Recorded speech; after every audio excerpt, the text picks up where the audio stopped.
রবিবার কমলপুরের নজরুল ভবনে ত্রিপুরা রাজ্য কর্মচারী সংঘের ধলাই জেলা ও কমলপুর মহকুমা কমিটির দ্বিতীয় ত্রিবার্ষিক সম্মেলন অনুষ্ঠিত হয়।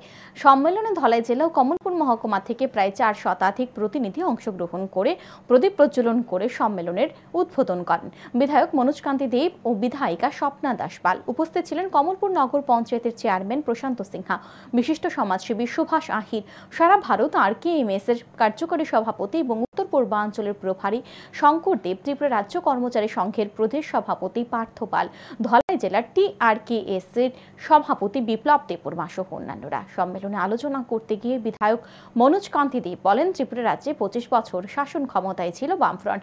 তাদের সময়ে কর্মচারীরা অশান্তির মধ্য দিয়ে দিন কাটিয়েছে। প্রত্যেক কর্মচারীকে হগব সংগঠনের নাম লিখতে হয়েছে।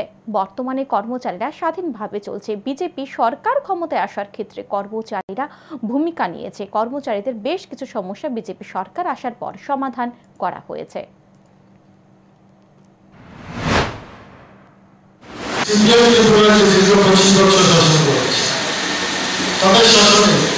কর্মচারীরা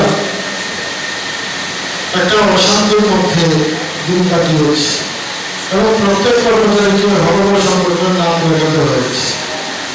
কিন্তু বিজেপি আমলে সম্পূর্ণ ভিন্ন। কর্মচারীরা আজকে স্বাধীনভাবে চলেছে, তাদেরকে প্রতিহিংসামূলক ভোট করা